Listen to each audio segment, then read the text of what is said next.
We're going to use this mainly because it's open and you can actually see the suspension on the frame. But the whole goal of this video is going to be seeing how little suspension you can actually have. And then we'll just go with zero suspension at all.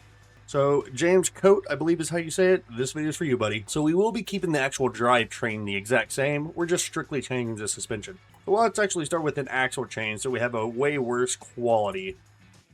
And the regular solid axles are actually, I think, the worst ones, unless you go for the heavy-duty ones. The goal is to do the least amount of suspension, so we might have to actually switch the front to independent, but I think that's actually got more suspension components.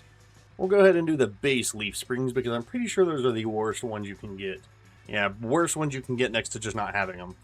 Now we're going to do the shocks. Right now we have rear shocks. I think those are probably the worst ones. Yeah, those are the worst ones, because if you can look right here, they're really small and thin. I'm pretty sure none of these other ones are actually worse. They're better. So as you can see here, it actually dropped the truck quite a substantial amount. We are no longer floppy. Man, look at that axle, though. It's just flopping. Ooh, God, that is stiff. Yeah, way worse than what we had started with. Real quick, I'm just trying to think of what else is in the menu that I could change to make it worse, because I'm pretty sure there's nothing else we can do.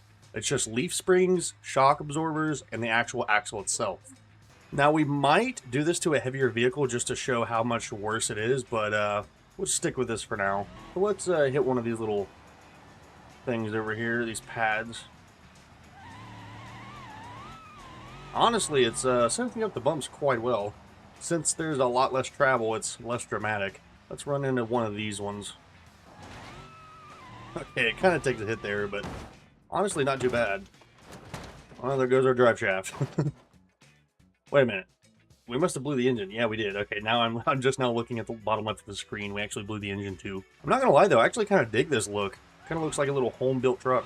But again, quite a bit stiffer than what we had before. Let's try one of these jumps. Oh god. Not too bad, but it's definitely putting a lot more inertia into the body of the truck, as you can see.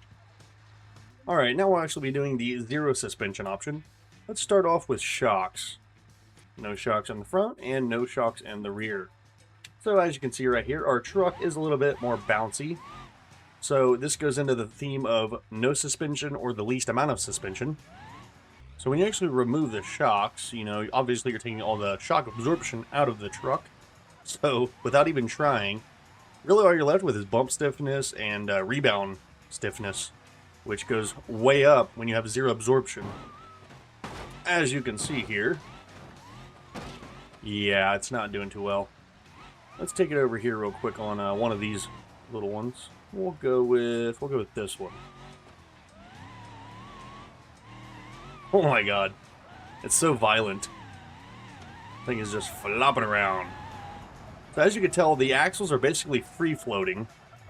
Yeah, lots of jumping around. Anyway, since they are free-floating, I'm pretty sure you're actually able to get more grip. However, trying to lay that grip down is the hard part because it just wants to bounce around everywhere. Such as this right here. Oh god, what was that? Oof. Alright, next up, let's go for the leaf springs. Let's just delete these things real quick. Gone and gone. Now, it's just like cradling the axles. So I don't know if you guys saw that or not, but this thing, I'm kind of worried about hitting the gas here. Let's do it. Oh my god! What just happened? Wait a minute. Oh, I forgot. So since we have zero suspension, there's nothing to actually connect the axle to the... Oh god, it's worse than I thought. But there's nothing to actually connect the axle to the frame, so it just... The only thing holding everything together is the drive shaft. And as you can see there, it gets deleted instantly. What if we just barely touch it? Ooh! That can't be healthy. That cannot be healthy. I'm just barely touching the throttle here. What the heck is this? There is no way this is working. Well, I was going to try to go to the suspension course, but can't really turn. Ah, dang it. Here, you know what? Since we actually have four-wheel drive, let's turn the lockers on. That way, if the rear brakes, we still got the front. I don't know how we're turning, though, because our steering rack and everything is not really connected that well. We're more or less just leaning in a direction. Okay, how about this? Let's just teleport over here, like so. What the heck? Gotta get in the general direction of the bumps. Any Hwassen, well, I guess this is all for nothing because I can't even get it to go on the damn thing. Ugh. Okay, so in conclusion, the least amount of suspension, you're actually able to kind of drive without the shocks. And the worst shocks and leaf springs available, which are the base ones. But without springs at all, you have nothing connecting your actual axles to the frame. Therefore, you can't even drive it. So this was kind of interesting for me to see. Certainly not quite how I planned. I figured we wouldn't even be able to use it at all, but you kind of can. However, you are totally dependent on whether your drive shaft snaps or not. Or if we just go backwards? Nope, that's even worse. Yeah, I can't even just barely touch it. Oh, nope. And just for funsies, let's go ahead and grab a bigger vehicle with a lot of weight and just take something simple like the shocks off of it. I'll actually use the sheriff truck or SUV, whatever you want to call it. So, stock form, it should be pretty good. Yeah, not too bad. It actually does its job. So let's go ahead and take these shocks off here. So I guess we only have rear shocks. The front doesn't have any. Is that because it's independent suspension? I'm assuming. Which means it probably has coilovers. See if we can get the worst coilovers. Yeah, it's got lifted right now. We'll do base. Actually, I think, is front coilovers worse or better than base? I think base are worse. So you can actually see that the truck is lowered quite a bit, and it's really floppy. We can get the butt end of it off the ground pretty easily, too. Alright, let's actually go over some bumps with it. See what happens. Man, this thing is just lugging around a bunch of weight. See what happens here.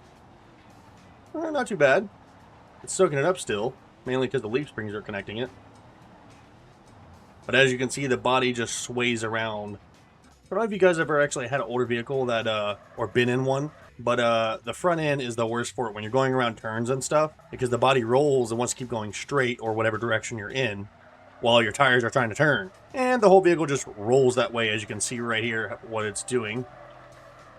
Yeah. Man, you can really see it whenever I'm gassing and braking. Look at that. Look at that. It's like we got redneck hydraulics on here.